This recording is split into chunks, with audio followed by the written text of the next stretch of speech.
Welcome to Wrestling in 60, presented by Cliff Keen Athletic, a show where we present the best matches from around the country's premier wrestling conference, the Big Ten. We begin with our pick at number 8.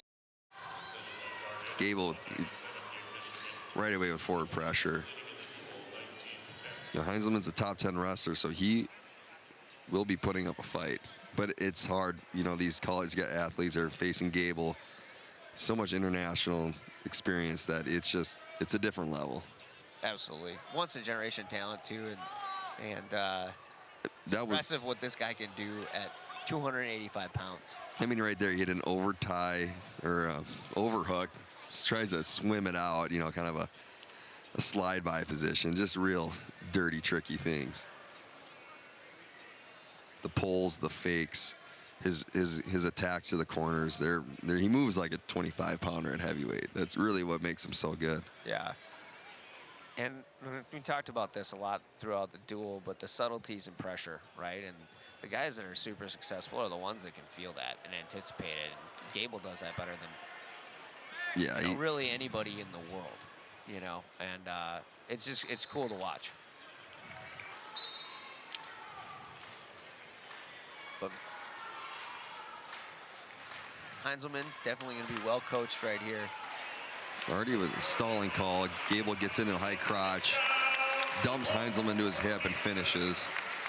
That'll be interesting to see what Gable decides, if he wants to try to ride and maybe turn, which right now that's what he's threatening a cradle. Big man cradle coming in, slapping it on, falling back, making his adjustment, nodding to the crowd, letting them know. A little bit of the WWE showmanship right there. Dropping shoulder, and he's about, There it is. There it is. The crowd is on their feet. They love it.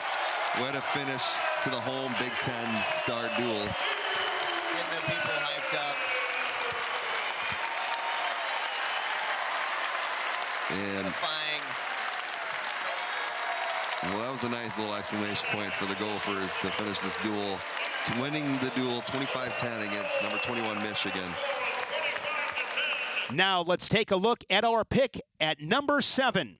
And Sammy Sasso, who we just recently saw against Oregon State get his 100th career victory. He's going up against a real blue chipper in Joey Blaze, ranked number 7 at 157. And this will be a real task, but if there's anybody who has the experience and the know-how to pull it off, it's Sammy Sosa. Or Sammy Sasso, pardon me. Sammy Sosa might bring a bat out to the mat and see how it goes there. But yeah, this is the marquee match of the duel right here. You are talking about a veteran who has been through everything you can be through on the mat, and more than most people have to face off the mat. He's got the experience edge, but is he the Sammy Sasso of old? He's up a weight class here from where he's been previously. Blaze going to get the takedown here to go up 3-0. But Sasso is actually down a weight class from where he was early in the season, where he was wrestling 165. He's at 157 now. Big Ten champion, All-American. He's got the experience. But Joey Blaze, you were talking about this sophomore from Perrysburg, Ohio, 3-time state champ. Top-tier recruit. And he is trying to be a culture changer at Purdue. And he has been very, very good this year. He's had some injury issues this season as well. Was out of the lineup for a little while, but back in now. He's got a brother, Marcus, who's just as good as he is. Well, a lot would say better. He is the #1 recruit in the nation right now, committed to Penn State after a lengthy recruitment process that included both of these teams. Now Sasso looking to try for a reversal here on the edge. Blaze down on the leg. Referee stopped the count as he came above. No. Stalling is the call there against Blaze. You know, maybe blood would be thicker than water, and they could get Marcus That's right. to come to Purdue to wrestle with his brother. That did not wind up being the case. And Ohio State recruited him hard as well, but as so many have over the past, well, going back more than a decade now, Penn State, the allure of that program is just a magnet for the top talent in the nation. And that might, a Blaze versus Blaze matchup at some point might be well, quite probably interesting. not. Probably not. I don't think Marcus is going to get that big. That's right. I'm sure they had a lot of those types of matches in the basement growing up. That though. you can almost guarantee. Brothers don't care about weight class. 30 seconds left in the first period. Score still 3-0. Sasso having to utilize every ounce of his hard-won experience to figure out a way to get this done here against a great young opponent.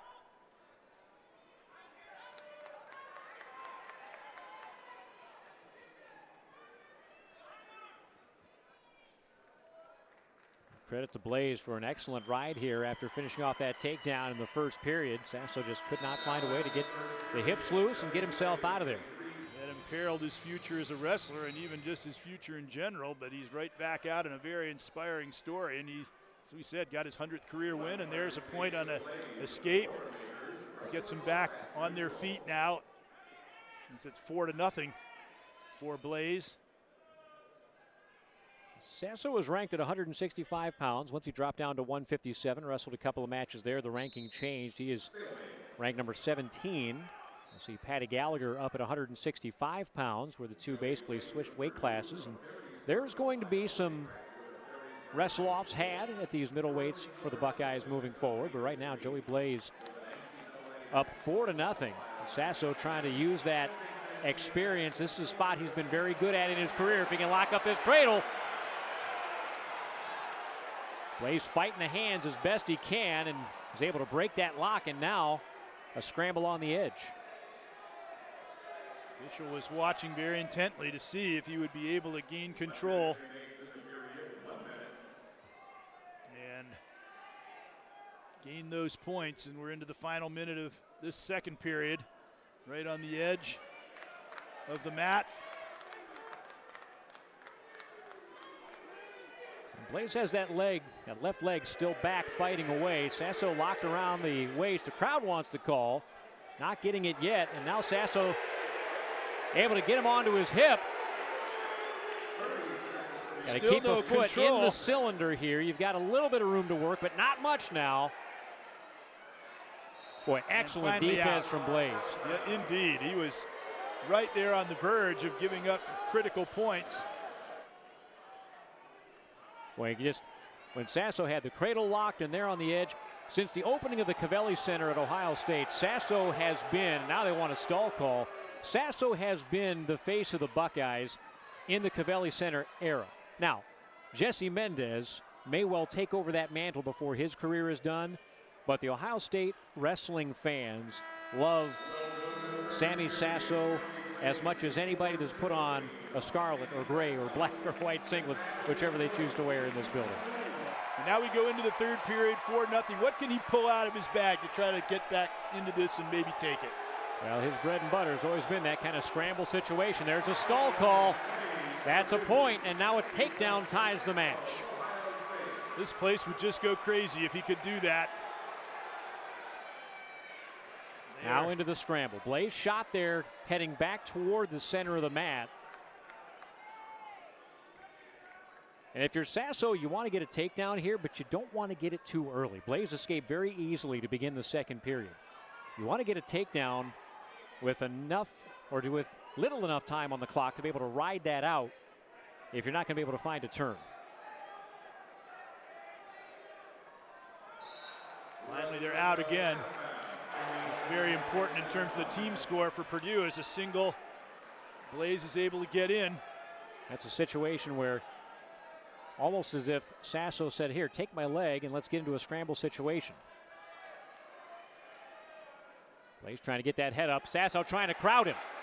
Almost thrust him on his back, but Blaze is able to recover. Good spot here. 35 seconds and counting. 30 seconds remaining. Sasso is going to try and roll through, get his head up here, and sneak the legs out. Now he's got an opportunity here, but again, that Blaze head just across. rolls out of it. He's going to try Danger once more. situation here. 15 seconds to go. Blaze Still has no that ankle control. hooked. Oh, it was close. Crowd just howling. For Sasso to do something in these final seconds. They thought for a moment he had it. He almost had that leg put in. And the time expires, and the crowd, again, they were begging for some points to be awarded. They could taste it.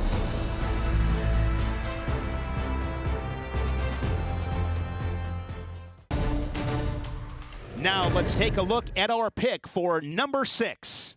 He was 23-10 last season, 4th of the Big Tens. And Braden Davis goes right into immediately. Yeah, head to the outside shot, and you've got a nice wizard there here by Van D. He likes that Jonesy tilt off this thing. Notice how he's jamming that shoulder down, but Davis doing a nice job of keeping his balance in this situation as well. Van D was the 14th seed in Kansas City, was 1-2. Off to a 7-5 start. Davis looking to finish on a single leg. He's really going hard with this. And he's got the jib. It's going to be 3 takedown, and here comes some swipes for Jacob Van D. He steps back up. He could go ahead. It's really tough to get anything more than that. Jacob Van D looking for the fall here at 133. Davis trying to fight off his back, and just like that, it's 7-0 for the Cornhusker. Well, that'll get your crowd into it, and he really committed to that Jonesy tilt in that situation. Now he's coming back, and Davis with a reversal situation, but Van D keeping his feet moving and gives only the escape. Pretty impressed with Davis's first shot. He was in great position to be able to finish, and that's what Van D did such a great job in countering that here. Totally comfortable here with that tilt. Double leg. Braden Davis to stop it. Plants him into the wrestle leg, and he is right back in this match with that 3-point takedown. Look for Davis to look for a little cross-arm tilt of his own right there. He's got the wrist locked up. He'll try to commit a little bit more to that.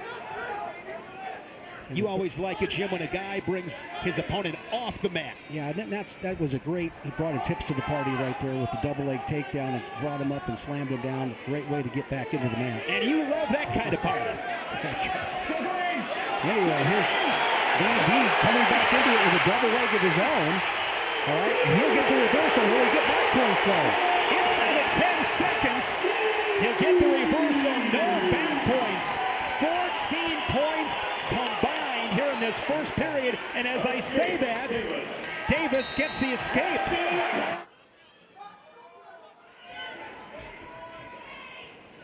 Nine to 5 is what the scoreboard reads. You know what? You never know how matches like these end up here. But Pace Davis, he likes to go ahead and go split leg right there with his rear end on the mat. He's going to try to dig his elbows in. Peel the fingers. Van D really putting a lot of pressure on him right now over the top. Riding time over 30 seconds. And here comes Braden Davis, and he will get the escape. So 2 answering escapes here by Davis, puts himself into range there with the 3-point takedown. 44 seconds of riding time. I don't necessarily think I expect a committed ride, maybe a wrist tilt if you can go ahead and do that. What you don't want to do is give up a reversal in this situation.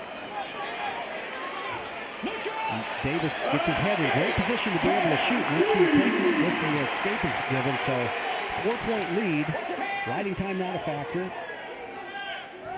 So strategy-wise, I mean, here's an opportunity here for Van D. He really hasn't taken a shot of his own. It's been his defense in this situation. Now he's into a front headlock position. He's been able to use his power all through this match. Can he drop in on a double leg? Oh, big move attempt there by Davis. Davis went for something big, and Van D able to defend, and he will score off that attack. And he has widened the gap. The Husker now leading it 13-6. Well, that's one of those things, Shane. I don't think you had to go big right there. It really wasn't set up. Probably been better off if you waited here for Van D to be able to put a little bit more pressure into it. Now Davis looking for big moves. He needs a couple takedowns in a bad way. 13-7 as they drift back center of the mat with 50 seconds left. That shot measured well by Van D. He's up by 6. Now Davis exclusively has to go up top, and You know, he's really had to fight hard in some of these situations. And Van Dien neutralizes him with that underhook left side. Shots on is crisp right now. One way to get your crowd back into this match. 6,661, a new Nebraska wrestling record. They come to their feet inside the Bob Devaney Center. You said it, Jim. Jacob Van Dien gives this crowd something to cheer about. With the riding time, 14-7.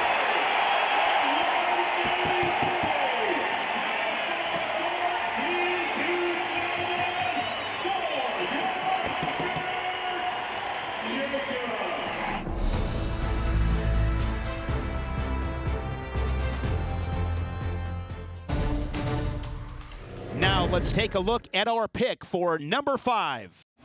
Here we go, gentlemen.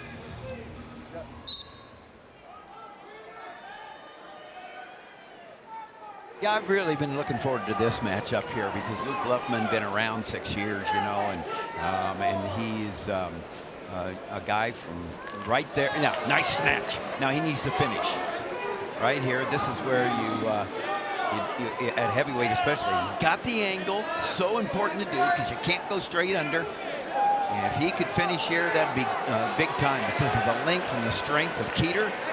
And now Keeter on top. This is almost impossible right here for Luffman to finish on. But it was a nice shot. But that half second got away from him and he wasn't able to finish it. Nice job of, you know, holding on, sucking it in like a tenacious dog right there. That's what you got to do. You don't want to let go of it because, you know, you've got less of a chance. I say a lot, you know, here we are in southeast section of Iowa, and I say a lot that America needs wrestling, and when you're in Iowa, you know that America needs farmers too. And my grandpa Clyde was one of the great farmers down in the southeast Iowa and the Morning Sun area, and that's one of the reasons, you know, you get up every day and you know what you got to do. And heavyweight, you just, you know, you got to understand what you're doing out here, and it's not the same as, you know, what's interesting is there's more disparity in weights from 197 to 285 than the total between 125 and 197. So it's a different sport. You can't go straight on at all. You got to find, you got to dig in and get your ties and find the angle. Illinois, your choice. Only here on the Big Ten do you have back-to-back matchups, Friday Night Wrestling with top 10 opponents in the country. Oh, nice job there of getting to the side by who's going to win this? Who's going to find the angle? Both have a leg. Yeah, and Luffman trying to come around, and he gets the two-point reversal, and that was off the whistle. He got a sit out with his hips out and a switch to 2. Big-time veteran move there, but understood that he couldn't stay underneath. So far, he threw a punch in the first round, and Keeter didn't throw a punch back. And this time, the punch is thrown again by Luffman in the second. Nice job by Keeter doing the same thing. Got his hips out. 1, not 2 is what Luffman's trying to accomplish here, but he doesn't want to give it up. Oh! Crunching down, nice job, splitting through the legs, hips, and now he's got Keeter stretched out. You know, Coach Boetta said if Luffman's going to win this, he's got to use his size. That's how he'll win this match, and so far he's using that big body right now to ride out Keeter. Yeah, right now Luffman wants to drive across, get that cross face going, get that wrist just like he's doing, and drive across. He's in between the legs, got a great opportunity. Elevate that back leg right there. He's got it hooked, elevate it, stretch Keeter out, and now all of a sudden you're getting riding time. Got to know where you're at. Illinois with just 1 win in this match at 141 pounds. They're trying to get the job done at heavyweight. Big 10 seconds left for Luffman right here, and for Keeter. Keeter's up. Can he get out?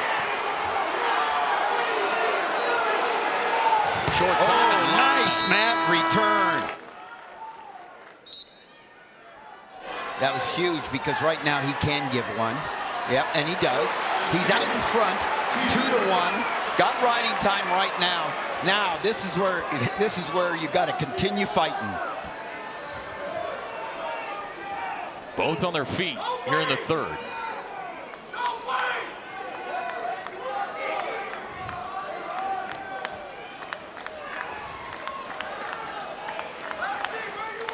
Boy, what a fight this has been, and Luffman's been the one that's thrown the punches. And right now, Keeter's got to come back with his own. But Luffman, the last thing he needs to do now is to just lull himself down. He's got to dig into his underhooks and fight harder than he has the entire match so far. Keeter's 9-1 here on the season.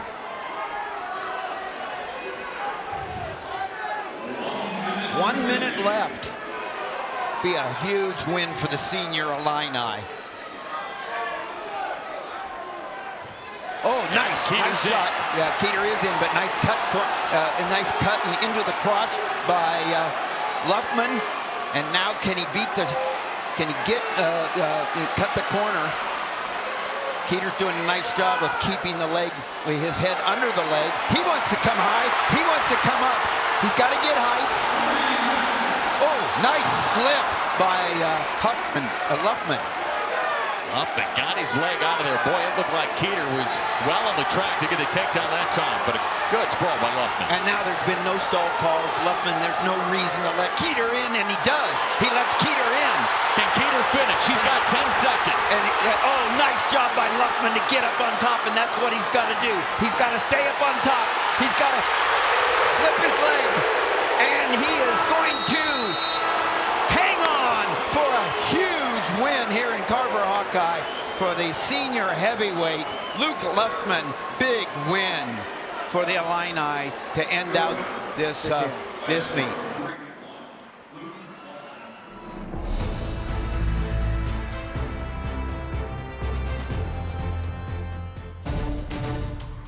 Now let's take a look at our pick for number 4. In this weight class, it's been a little wonky. Ryan Crookham of Lehigh could be out for the rest of the year. His postseason's in jeopardy. We don't know. It appears to be an open weight class, and Shawver has already looked the part in the Big Ten duels so far, winning at Indiana and Ohio State, knocking off Nick Bouzakis again last Sunday. Great match. For the second straight year, and he's going to have a ranked man in Fugit right here.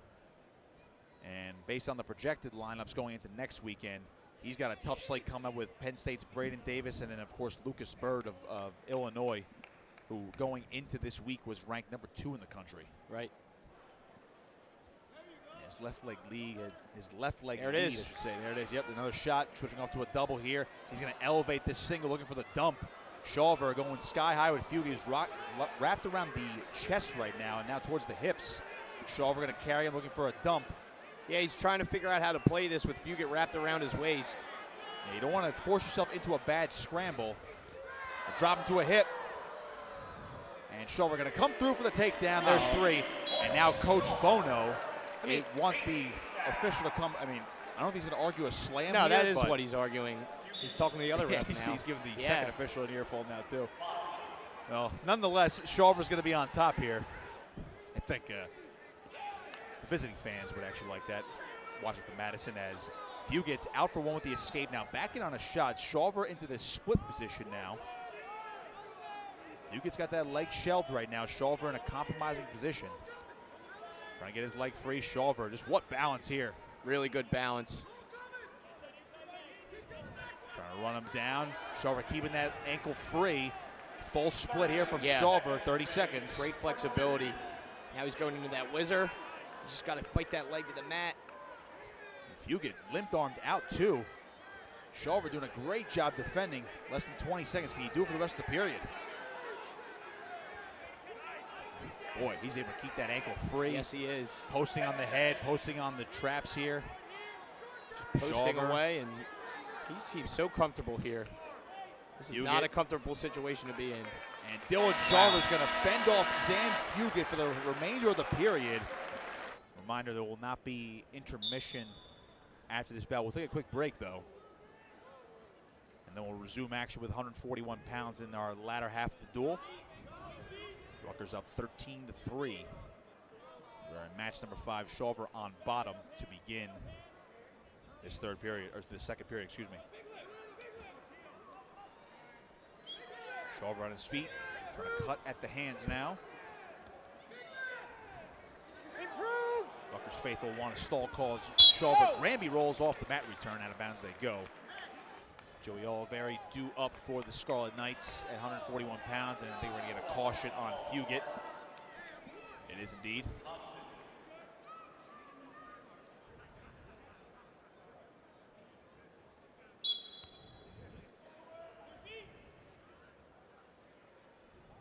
Shawver tripoding up. He's trying to hit that Granby roll again. He's trying to set it up here, Matt. Yep, he's got to clear his feet a little more to the right side. Or he can just quad pot up from here. Oh, turned in a little too early there, Nick. Fugit almost made him pay for that one. Good job by Shawver to recover. Roll. Good follow by Fugit. Fugit's getting that riding time up towards a minute now. Yeah, Wisconsin may be young and rebuilding, but they got some studs in the lower weights right now, as evident by Rivera's win and Fugit's battle right now with Shawver. Under a minute to go, second period, and Fugit's riding time is going to get to a minute and counting. I just got to clear those hips. Another Granby from Shawver, and Fugit doing a great job following him the entire time. Yeah, he's got great hip pressure. Really good hip pressure from Fugit the whole entire time. As you see it there, man, just he's got, it's like Velcro on his waist to the backside of Shawver. He hasn't let go yet. Keeping that foot in bounds, and Shawver's ankle hits the hardwood. Remember, Shawver had some riding time in his favor, but Fugit obviously got rid of that. Another false start. This time it's on Shawver, so each wrestler has a caution. Rutgers looking for a win at number 10 this season as a team. Up 13-3 right now. They'll welcome Penn State and Illinois to JMA on Friday and Sunday next week. Shawver looking for escape, short time. Fugit riding well again. Another mat return. Shawver almost got put to his back. There was a swipe and no near fall coming for Fugit. It was close. Yeah, Shawver going for that Granby roll. Really got himself in trouble there, but was able to belly down as we head to the third period. Zan Fugit trails 3-1. Riding time's in his favor right now. Shawver, we've seen him ride really well as well, Matt. Yeah. A couple of his big moments in the Big Ten and NCAAs last year, he had to get a ride in an entire period, but Fugit's out here for one. It's 3-2, and with that riding time point, essentially tied. Shawver's going to need a takedown here. Really good job by Fugit in that second period, though. Really, really tough ride the entire time.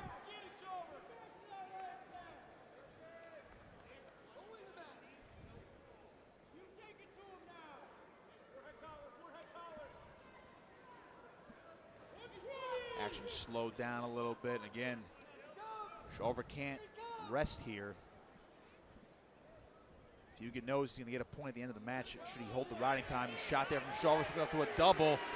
This could be a well-timed takedown, trying to cut the corner. Shawver chasing, Fugit doing a nice job recovering. Shawver still driving, has both legs, nothing yet. And there's a takedown for Dylan Shawver. Less than a minute to go, he's up 6-2. When in doubt, go to your trusty high C, Nick. That's exactly what Dylan Shawver did. It's nearly an unstoppable high crotch. It is so quick, and he switches off to the double so fast. Shawver looking for a big mat return, got on near the boundary. Out of bounds they go. Restart in the center here, Shawver's on top. Looking for another return, and this is dangerous here for Shawver. It's a reversal. He's got an armbar in. It's 6-4, and again, Fugit's got the riding time. He's going to have to cut him loose. It's now 7-4. And again, a takedown for Fugit. He can go ahead. He's in on a shot here. Riding time points about to be secured. Shawver cannot allow a takedown here. Locked around the chest, trying to step over. Got to watch his leg. Scramble here. Fugit a takedown will win the match. Shawver hanging on for dear life. 3 seconds. And Dylan Shawver's going to hang on. 7-5. How close was that? What an effort from Zane Fugit, but Shawver in the end gets the win He wins this one 7-5, and Rutgers extends the lead 16-3. What a battle. Wrestling in 60 is presented by Cliff Keen Athletic. Wrestle with the best.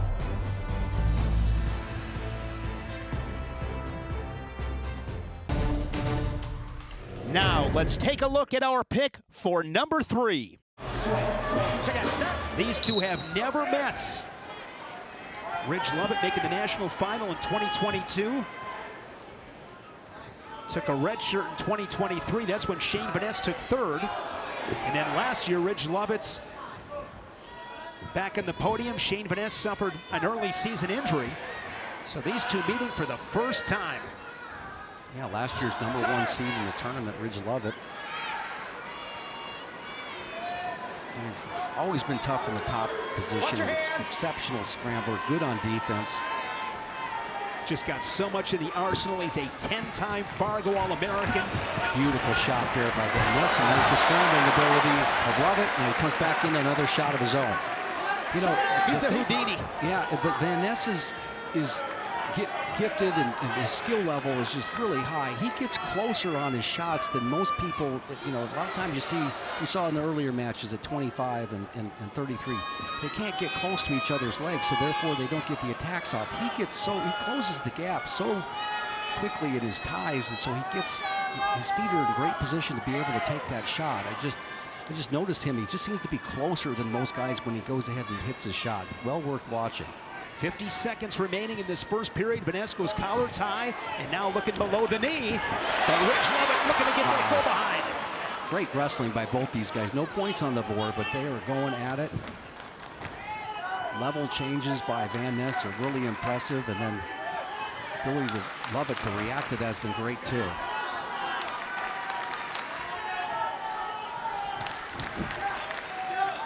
Mentioned Lovett and the success in Fargo. 7-time finalist. He won 3 Greco titles inside the Fargo Dome and was a freestyle runner-up 4 times. So he is well-versed in all positions. He's scoreless here with Shane Vaness. A top 5 matchup here at 149.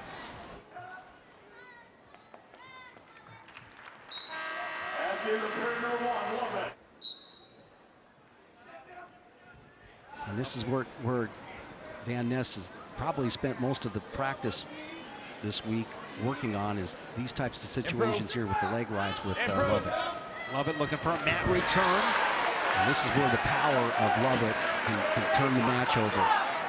You see the strength, tough in that top position. Great job by Vaness getting that pressure back. He's keeping those pockets closed to keep that left leg out. Now he's got Vaness getting high, reaching for the head. Look at this position.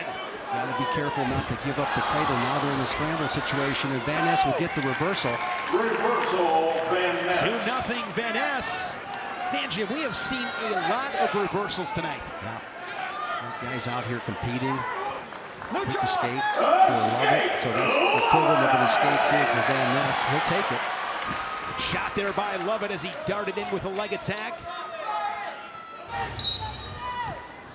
Quickly off the whistle, roll attempt there from Lovett.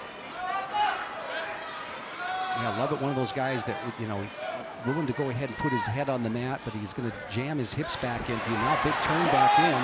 Vaness, he's not really going to get much for this return. And you're going to find yourself in a scramble that you may not want to be in. So he gives up the escape and then right back in on the legs. Scoops that ankle. He's got Vaness on his hips. And he gets the 3. Jim getting that escape and wasting no time. That is so critical and effective. He jumped right back in it and got the escape. You know, that was the key thing, and not just making it a reversal situation. He gets a little bit high once again. Now he brings those hips back. Yeah, leg comes back in after that back heel trip. Now he's got a 2-on-1 leg ride right there, a wrist ride. Vaness peeling off the hands. He's got an opportunity to go ahead and come back out, create a little hip separation and turn in. Riding time at 45 for the Cornhusker Lovett. And he's trying to sneak back a little bit further, lower back on the body. See how he's high right in here? He's going to go head on. He's going to get a count. Ridge Levitt is going to add to his lead with some near fall points. 4 near fall for Levitt, and he has taken the lead 9-2.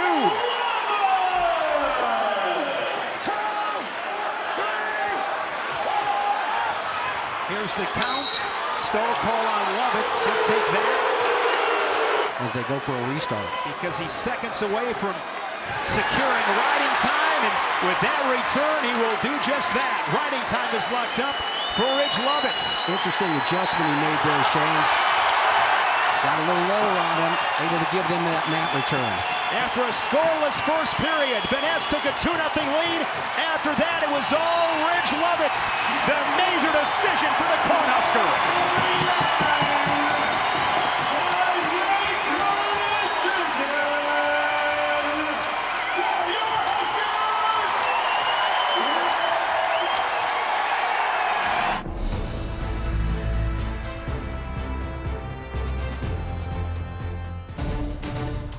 Now, let's take a look at our pick for number 2. Everyone really feels like with Crookman from Lehigh out for the year, unfortunately, the #1 ranked wrestler is out for the year with injury, and there's nobody that would argue that these aren't the top 2 wrestlers in the nation. And of course, Ayala, a finalist last year at 125, up a weight class. Bird last year, a redshirt year, 2-time All-American at this weight. And this is just such an interesting match.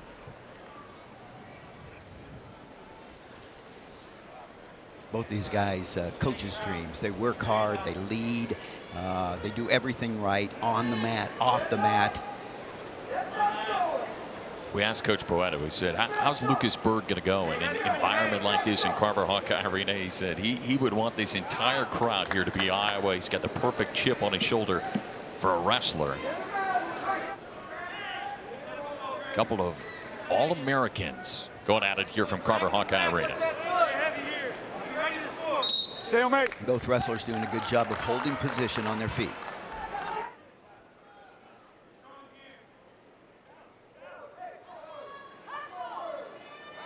Bird very rarely gets ridden. He's really good on the bottom. They're going to go on the feet. It's going to be decided on the feet. This is a strength of Ayala. Drake Ayala out there in the black singlet, the reigning runner-up at 125 pounds last year, an All-American.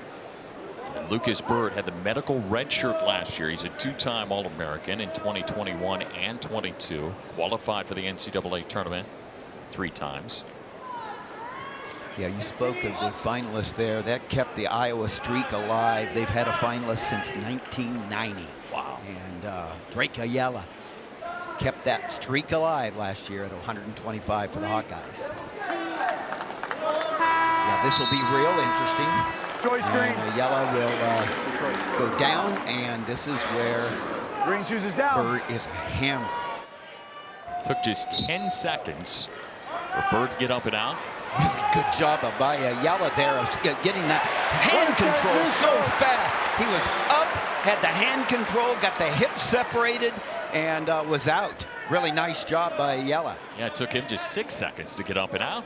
Tie match in the 3rd period.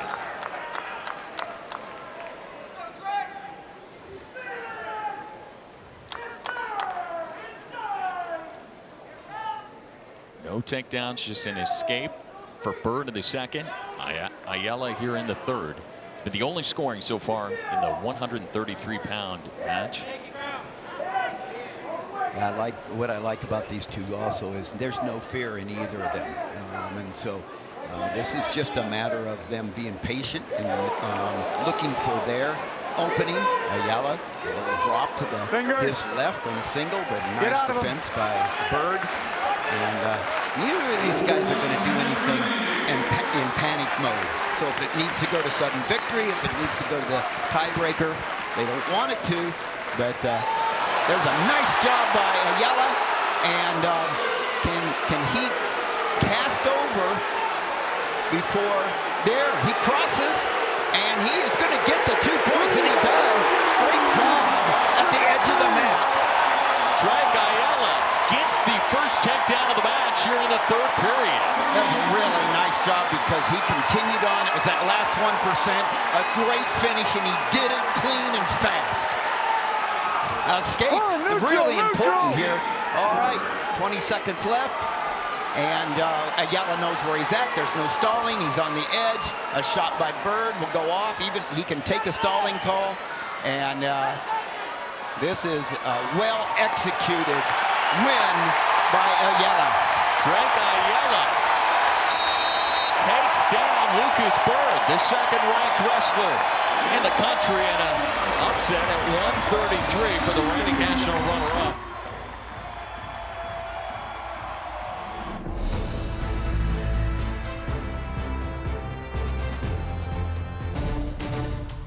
Now, let's take a look at our pick for number 1. Third last March, right behind Bo Bartlett, who fell to Jesse Mendez. Hardy was able to solve Real Woods for the first time, beat the Hawkeye, and took third. What are you looking for, Jim, in this match? These guys know each other. Yeah, I think that's an important point here in this. You're going to see Hardy, who's really good in the scrambler, good in the top position here, likes to lock up some cradles on guys, and Bartlett is the kind of guy that he can beat you with explosion. He's going to generally wrestle from distance. You know, see him jamming that underhook in there with the left arm. Really got to be committed to it. But Hardy's a guy that really tough to get out of his stance. Hardy had that wild win against Minnesota. He beat All-American Vance Vombauer 12-10. That was a super exciting match. Hardy doing a nice job of faking that shot right now to the lead leg. And now a great shot there by Bartlett. He's in great position to be able to finish this.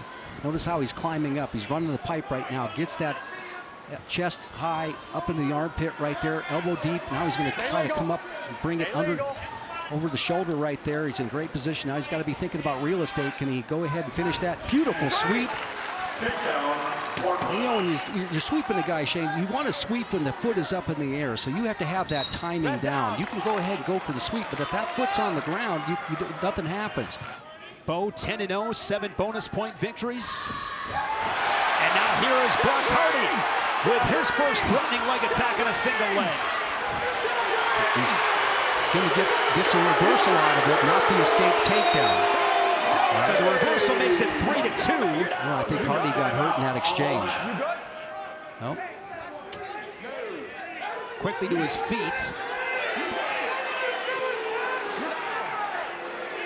In that situation, Hardy may have gotten kicked in the head, and he's a little bit wobbly here, guys. Time to stop. So they are going to check out Brock Hardy. And concussion protocol, unlimited time, so he'll be evaluated. Get a good look at this, Shane, as they circles back in and gets to the right to the leg. Okay. And in this action here, did he take a... Okay. Don't see anything right there. Yeah, right there you got see the knee that. that was clearing through. Boy, that was a big blow.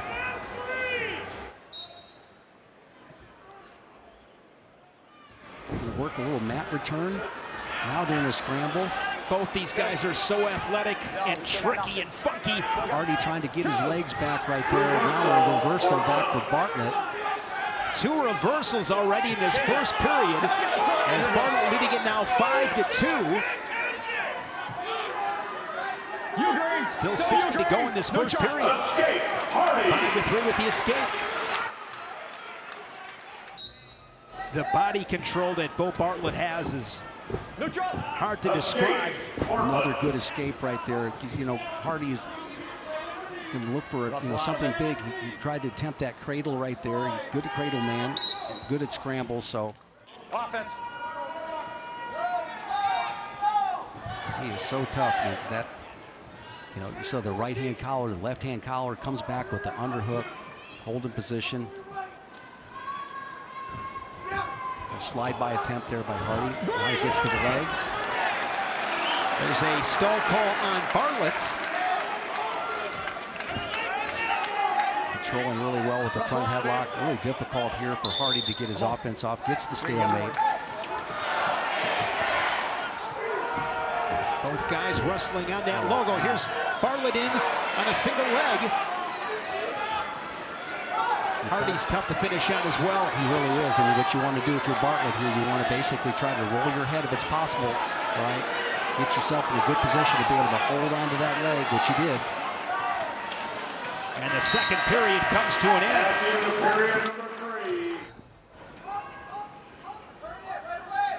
Hardy works to his feet off the whistle. It's 6-4. Riding time and on factor. These two met in the duel last season. It was won by Bartlett. Here's Hardy. A takedown will give him the lead, Jim. And he's got the three. It's 7-6 for the Holster. Really important here for Bartlett if he's going to be a factor in this match here to not give Hardy too much advantage in the top position and try to keep his knee away from his head. Hardy will add on to it. Hardy with the wrist. He's got a tight waist. If he can ride him out through the period, of course he's got the lead right now, but that's what he wants to do, stay in the top position. Has that right leg in. Bartlett trying to work up and build the base. And Bartlett's got to try to ditch it right here, okay? You can roll off the mat. You don't want to try to roll off to your back, but you try to ditch it. Slides that leg in right off the whistle. Now he slides both legs in, trying to extend Bartlett and flatten out the Nittany Lion. We're inside of a minute. Oh, wow. Just that last little jerk that Hardy did right there really took Bartlett down to his belly. And now we're under 45 seconds. Brock Hardy with a third period takedown to take the 7-6 lead. Wow, he's got locked up. Nope, broke it. Riding time at 50 seconds. Hardy looking for a mat return, now a roll-through situation. Bartlett able to get his hips up, now he comes across. He might be able to get a reversal in this situation. And Bo Bartlett has the reversal, and he's got a cradle locked up. One count. Yeah, he was swiping on the... So Bartlett's got the reversal, and in doing so takes riding time under a minute. It's 8-7, Bo Bartlett. Yeah, Shane, he was swiping because Hardy was in on the leg, right, in the riding position here, and then Bartlett got his hips away, cleared out, got the reversal. And the big question here, Jim, is when was that awarded and how did that affect the riding time? Because Brock Hardy had riding time over 60 seconds. This might take a little bit of time to sort out. Yeah. After 5 minutes, pause confirmed. Hands broken the cradle. So the match is over. Bo Bartlett with that late reversal to defeat Brock Hardy 8-7. What a finish.